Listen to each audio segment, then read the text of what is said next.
salaamaaleykum rahmatullahi mbokk yi maa ngi leen di nuyu di leen ziar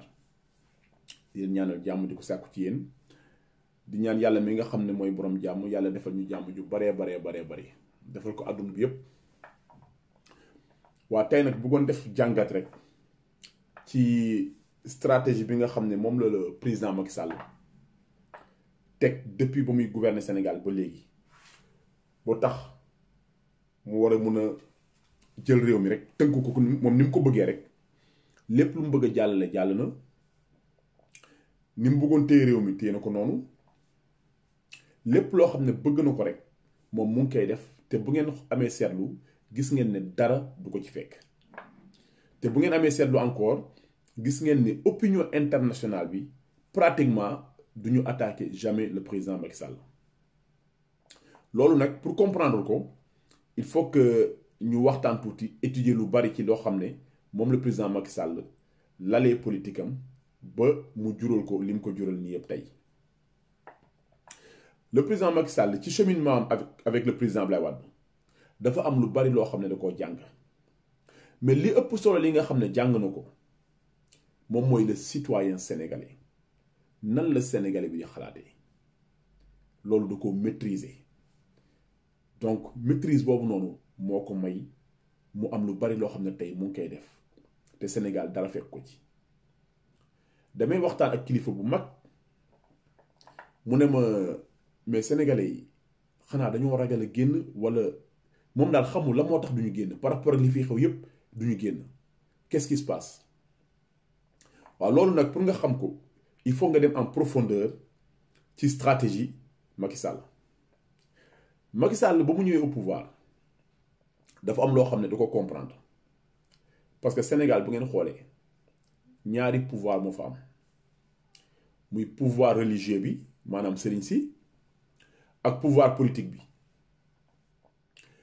le président Abdoulaye Wade moom ci hiérarchie bi maanaam ci pyramide bi moom dafa jël pouvoir religieux bi sëriñ si maanaam teg leen ci kaw léegi nag politique bi mu teg ko ci suufu sëriñ si moom le président Abdoulaye Wade moom noonu la gisee woon mbir mi d'ailleurs loolu moo tax ba nga xamee ne pare woon na pour tëj ki nga xam ne mooy le président Macky Sall ñu daal di ñaan intervention auprès du khalife général des Mourides kooku daal di yëkkati kàddu ne président Abdoulaye Wade loolu nga xam ne yëkkati na ko te jublu ci te muy tëj président Macky Sall ne ko teg ci suuf comme Abdoulaye Wade dafa jëloon pouvoir religieux bi teg ci kaw amatul woon beneen choix que d'accepter donc Abdoulaye Wade loolu la accepté ba mu accepté aussi gis nañ après li mu ko jural ndax loolu moo ko jural après li ko dal yépp ci doomam ainsi de suite et ci parti mi tout président Macky Sall nag moom il a compris moo tax moom deful erreur boobu bu fekkee ne mën nañ ko wooye erreur ci wàllum stratégie dama naan peut-être erreur la moom ba mu ñëwee il a voulu annoncer les couleurs à l'endroit des chefs religieux moo tax ba mu demee bu ma juumul benn dëkk bu ñuy wax Hollande daf leen ne je ne compte pas sur le chapelet des marabouts pour développer le Sénégal mu dellu wax ne sëriñ si ay citoyens ordinaires lañu wax jooju mu wax noonu am na lu bari lu mu tënk benn message la benn signal bu mu doon envoyé sëriñ si pour xamal leen ne leen fii benn pouvoir moo fi am mooy pouvoir politique bi képp moo fi am amul beneen pouvoir message boobu loolu lancé sëriñ si ba tax na sax loolu bu ngeen xoolee Souleymane Jules Diop amul lu mu yekkul Al Amin bu ngeen xoolee Junior Al Amin nekkoon kilifa ci tarixa Tijaan xanaa même bu dul dara sax Souleymane Jules Diop war na ci mën a rus Seydi Hadji Malick wala sunu maam ju baax ja da baax wala sax taalibe Tijaan yi war na ci sax rus Sénégal am na yenn kàddu yoo xam ne waroo ko yëkkati di ko teg ci kilifa jàmbur rawatina ci kilifa boo xam ne kilifa tarixa la waaye ba ngeen xamee ne Souleymane Jules Diop def na noonu réaction président Macky Sall ba mu ñëw au pouvoir du mu def dafa jël Souleymane Jules Diop nommé ko ministre mel ni da ko defal promotion kon kooku bu fekkee ne am na nee na fu mu teg tarixa Tijaan ah man kon foog ngeen wax ma fan la leen teg parce que man loolu daf may xaw a jaaxal mais loolu yëpp mooy li ma leen di wax rek da doon xamal sëriñ si ne fii benn pouvoir moo fi am benn nguur moo fi am mooy nguur bi nga xam ne maa ko téye sama loxo te yéen li ma bëgg loolu ngeen di def loolu c'est très important pour Sénégalais yi xam ko ba nga xamee ne Macky Sall bataille boobu gagné na ko maanaam sëriñ si pratiquement maîtriser na leen neutraliser na leen ba sëriñ si ñemewuñ def yenn déclaration yi même bu ñu amee lu leen neexul ci le président Macky Sall gis ngeen ne amul benn sëriñ boo xam ne ñu mën a génn di ko wax ci xalif généraux yi laay wax nag xëy na am na yenn sëriñ si yoo xam ne génn nañu di ko wax ñooñu aussi jël seen courage jël seen iman seen tawhid génn wax li nga xam ne moo nekk ci dëkk bi mais sunu xalif yi bu ngeen xoolee pratiquement ñoom voilà ñoom daal bon ñu ngi bàyyi Macky Sall di dérouler quoi donc bataille boobu noonu mu gagné léegi il fallait que aussi mu gagné beneen bataille bu importante moom mooy ban bataille mooy képp koo xam ne yaa ngi Sénégal te am influence nga nekk leader d'opinion day fexe ba mu jël la taf ci boppam wala mu utal la dossier boo xam ne yow mënatoo def dara ndax bu ngeen seetloo Cheikh Béthio ba nu muy génnee àdduna dossier judiciaire am pratiquement kenn jugé wu ko kenn classé wu ko dañ koy teg noonu rek loolu mooy yow sa dossier ngi nii boo fi defee wala nga wax fi nag su noonu rek sa dossier ñu ubbiwaat ko bu ngeen xoolee Cheikh Yérim Seck nga xam ne c'est un journaliste pertinent loolu Sénégal yépp d'accord nañ ko journaliste bu mag la macha allah moom aussi fexe nañu ba am fu ñu ko téye fexe nañu ba am fu ñu ko tënk donc muy aussi dossier boo xam ne Sénégalais yu bari jaaxal na leen nu ñu ko traité waaye daal am na fu ñu ko téye maanaam Abdou Latif Coulibaly fexe na ba taf ko ci boppam Youssou Ndour fexe na ba taf ko ci boppam kon ngeen gis ne le président Macky Sall stratégie bu doy waar la yor képp kuy leader d'opinion rek ñaar yëf mooy mën a am soit bu taf la ci boppam wala mu ñu utal la benn gàllankoor boo xam ne yow dootoo mën a wax kon loolu moo tax au niveau du Sénégal ngeen gis ne ñi ngeen xam ne ñoo am fit pour attaquer ko au niveau de la presse bariwul dañ koy compter donc sénégalais yépp yéen a ngi may dégg ñu ngi Sénégal xam nañu yan journaliste tey ñooy taxaw tey di critiquer gestion wu le président Macky Sall ak politique am xam nañ leen bu baax bariwuñu journaliste yu néew lañu donc loolu aussi daf ko réussir parce que c'était important c'est très important loolu noonu léegi ba nga xamee ne réglé na problème boobu sur le plan national mooy sëriñ si ñoom téye nañ leen ñi nga xam ne ñoo am baat Sénégal ñooñu aussi réglé nañ seen cas léegi nag mu des cas bi nga xam ne moom mooy cas bi gën a am solo muy l'opinion internationale te même bataille d'opinion boobu le président Macky Sall da koo gagné ndax ba mu demee ci dëkku tubaab yi naan leen sëriñ si ay citoyens ordinaires lañu ci kanamu tubaab yi qu'est-ce que cela veut dire maanaam comme tubaab yi ñoom dañoo jóg pour xeex diine l'islam yow nga ñëw ne leen sëriñ si ay citoyens ordinaires lañu kon yow dafa mel ni yaa ngi leen di jàppale ci xeex boobu ñuy xeex diine l'islam bu ko defee ñoom dañ lay jël def la partenaire kon bataille boobu aussi moom le président Macky Sall da koo gagné bu ngeen xoolee amee tuuti seetlu kilifa yi gën a mag ci àdduna bi fexe na ba ñu ñëw Sénégal ndax le tout puissant président chinois ñëw na Sénégal Erdogan ñëw na Sénégal Barack Obama ñëw na Sénégal chancelier bu Allemagne ñëw na Sénégal Macron ñëw na Sénégal c'est-à-dire fexe na ba ñi nga xam ne sur le plan international ñoo ko mën a protéger fexe na ba andi leen Sénégal pour image am et ensuite jéem a am benn leadership par rapport ak yenn présidents africains yi mais gis nañ ne ci écho bi leadership boobu yaakaar naa bu ñu ko doon jox xëy na peut-être Alassane Ouattara lañ koy jox ndax côté boobu moom yaakaar naa moom il l'a perdu mais loolu moom réussir na ko kon ngeen gis ne Macky Sall stratégie am dafa doy waar stratégie d'opinion la stratégie d'opinion la kon international bi ñooñu duñu mës a attaquer le président Macky Sall te pour cela dafa def aussi ay concessions yu doy waar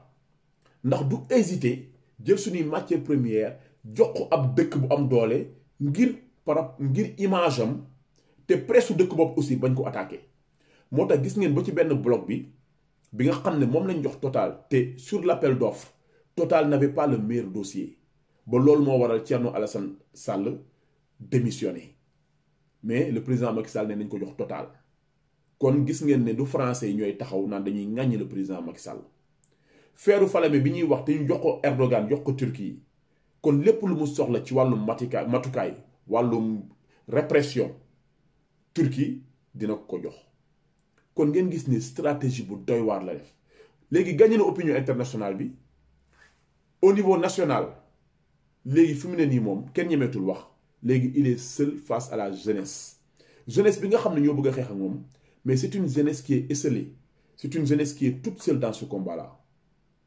donc jeunesse bi amuñu benn allié parti yu mag yi nga xam ñoo nekk Sénégal même parti yooyu noonu Macky Sall maîtriser na leen ndax li mu def dans l'histoire politique du monde laa lay wax man li ma gis Macky Sall def ko gisuma ko benn dëkk jël ay parti yu mag museler leen téye leen réduire leen à leur plus simple expression comme ni mu ko waxee c'est extraordinaire PS moom kenn waxatu leen ñooñu moom Macky Sall ñuy xalamal PDS malheureusement le président Wade ñëpp xam nañ ne ku am fit la jàmbaar la waaye tamit nit ku nekk rek sa point faible mooy sa doom te Macky Sall l'a compris kon foofu la téye le président Wade ba nga xam ne le président Wade a les mains liées ndax ba ci élection yi passé gis ngeen ne Ablaye Wade ñëw na mais joxewul consigne de vote te man dama jàpp ne bu fekkoon ne Ablaye Wade li nga xam ne Macky def na ko Karim metti bi mu ko metti bu fekkoon ne man la damay jël sama pouvoir yépp dem jàppale keneen ngir Macky Sall jóge au pouvoir mais gis ngeen ne Macky Sall Ablaye Wade deful loolu jàppalewul Idrissa Seck jàppalewul Ousmane Sonko jàppalewul kenn parce que aussi am na fu ñu ko téye ndax moom xam na ne mag la te li ko dese ci dund bareetul yàlla na fi yàgg na te wér waaye tamit foog mu jéem a préparer avenir u Karim avenir u doomam bala muy jóge ci àdduna bi mu leer ko ne dina bàyyi doomam ci ay conditions yu baax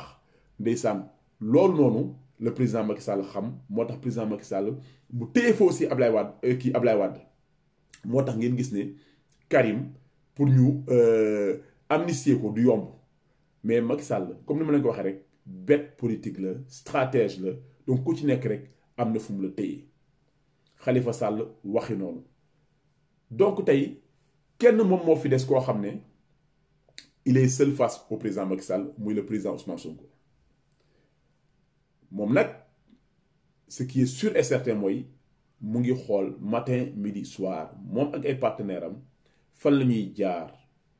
ba faagaagal kii nga xam ne moom mooy le président Ousmane Sonko mooy politiquement comment l'éliminer politiquement mais du yomb parce que le président Ousmane Sonko c'est la jeunesse sénégalaise qui s'exprime à travers le président Ousmane Sonko moo tax du yomb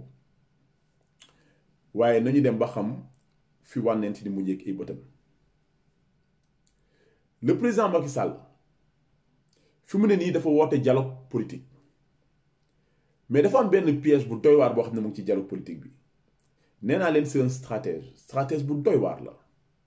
ndax dialogue politique boobu mu woote am na ñoo xam ne duñ ci dem à juste raison ndax ñëpp xam nañ ne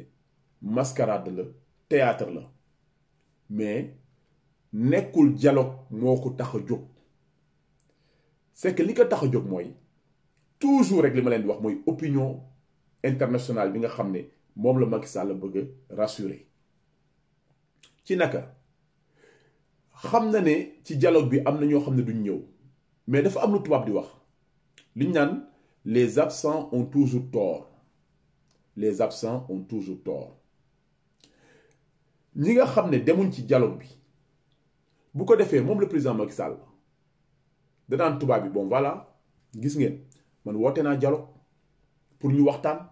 xool nu ñuy yoree réew mi waaye gis ngeen ne diw ak diw ñoom nanguwuñoo participer ci dialogue bi bu ko defee diw ak diw boobu noonu mu mettre leen en mal avec l'opinion internationale loolu moo ko ci jublu te moom moo gën a xam ne am na ñoo xam ne duñu bokk ci dialogue bi mais loolu aussi xam na ko te loolu moo ko gënal piège boobu noonu foofu leen bëggoon dugal ndax ñooñu bu ñu bokkee ci dialogue bi sax arrangé wu ko parce que li mu calculé mooy ñu bañ a bokk ci dialogue bi. donc aussi ngeen gis ne foofu tamit benn stratégie bu doy waar la président Macky Sall nekk di teg te dina leen jaxase opinion internationale bi woote naa dialogue pour ñu waxtaan trouver une solution jël réew mi teg ko ci ay raay yu baax waaye gis ngeen diw ak diw nangu ñoo ñëw mais diw ak diw boobu à juste titre duñ ñëw ndax xam nañ ne lii ngay woote gëmuloo ci dara xam nañ ko ndax bu fekkoon ne bonne gouvernance ak teg dëkk bi ci ay raay yu baax rek moo la tax a jóg Sénégal am na lu bari lu fa xew loo xam ne loolu ngay njëkk a régler balaa ngay wax dialogue. ARMP ki fa nekk war na dem retraite lan moo tax nga téye ko fa 94 milliards yi nga xam ne 93 milliards et quelques millions yi viré nañ ko ñoom Mamour Diallo ñoom Tahirou Sarr dossier boobu anamu du ñoom porté woon nañu plainte mais la moo tax procès amul dossier Prodac dossier port mais dossiers yi bari nañ Sénégal ay détournement ci ay milliards yi milliards loolu noonu kenn waxu ci dara amul kenn koo xam ne rek organe officiel épinglé na la sa dossier ñu jébbal ko justice amul. kon booy woote dialogue bu fekkee ne li ngay woote dëgg la ci yow bala ngay wax ay dialogue da ngay régler problème yooyu ba pare ndax dëkk mënul avancer te teguñ ko ci bonne gouvernance Assemblée nationale ni ñuy falee député mais baaxul. te le président Macky Sall xam na ko ndax moom moo ko waxoon ndax liste la ñuy fal ab liste dof sax boo ko defee ci liste bu nekk député moo tax ngeen gis assemblée nationale ñoo xam ne nelaw rek lañ fa nekk nelaw ak tàccu xamuñu sax loi yi ñuy voté mais loolu le président Macky Sall bu fekkoon ne bonne gouvernance moo ko tax a jóg mais bis bu ñëwoon au pouvoir kon loolu da koy dindi mais dindiwu ko da ko maintenir kon ngeen gis ne dialogue bi nga xam ne mu ngi koy woote mascarade la mais mascarade bu am solo la ci stratégie bi nga xam ne moom lay déployer ndax les absents ont toujours tort te loolu noonu dina ko utiliser sur le plan international kon nag mu ngi noonu mbokk yi ñu xam ne rek sunu président bi nga xam ne am nañ ko dafa xam lu bari ci politique surtout nan ngay gagner ay élection ndax birum fichier électoral ba léegi rek dawuñ ko mais ba ci politique bi nga xam ne moom lay teg ci biir Sénégal yenn politique yi ay campagne la nekkul politique mais campagne déguisée par exemple couverture maladie universelle bi président Macky Sall mettre en place nga xam ne bon peut-être même bu fekkee ne 200 000 personnes rek la concerné mais bu leen gis 200 000 personnes rek mais gis leen ne c'est 200 000 personnes yoo xam ne ñoom ak seeni jabar moom président Macky Sall la ñuy voter ndax bu fekkee def na couverture maladie universelle sur 200 000 personnes ay mag ñi kooku noonu nga xam ne ñu ngi koy jox tuuti xaalis wala bu feebaree dem faju te du fay dara kooku noonu kan lay voter le président Macky Sall ay soxnaam kan la ñuy voter le président Macky Sall donc boo jëlee 200 000 rek nga boole ci seeni jabar ak ñenn ñi seeni doom rek mën nga dem ba atteindre 500 000 wala 600 000 yoo xam ne ñoom ñëpp Macky Sall la ñuy voter uniquement parce que defal na leen benn couverture maladie universelle boo xam ne peut-être benn nit moo ci bénéficier wala ñaari nit kon ngeen gis ne loolu yëpp campagne la Macky day campagne ci début mandat ba fin mandat day campagne nee naa leen stratège bu doy waar la ñu am en face kon nag jeunesse bi bu ko defee rek ngeen xamee ko noonu aussi seen seule chance tey moom mooy le président Ousmane Sonko non sincèrement très honnêtement seen seule chance tey seen seul salut moom mooy le président Ousmane Sonko ngeen fexe jàppale ko lépp lu ngeen mën a def rek ci seen entourage ci seeni xarit ngeen jàppale ko primo votant yi nga xam ne ñoo ngi ñëw am na ay ndaw yoo xam ne ñoo ngi ñëw majeur guñu ay 15 ans 16 ans lu ñu am ñooñu ay 2024 dañuy majeur dañuy voter kon fexe leen ngeen conscientiser xale yi ñu bañ a tomber aussi ci même piège bi nga xam ne moom la mag ñi daanu ngeen wax leen waxtaan ak ñoom wax leen kan mooy Ousmane Sonko ak le président Ousmane Sonko li nga xam ne loolu la gëm te muy avenir u Sénégal boole wu ci ay parparloo boole wu ci ay intérêt boole wu ci dara na dëkk bi baax rek moo ko intéressé kon nag bu ko defee bu ci ñëpp jàppee rek li ñëpp bokk ñëpp daañ ci jot di leen jaajëfal di leen ziar di leen ñaanal jàmm di leen wax waa ba beneen yoon rek incha allah jërëjëf.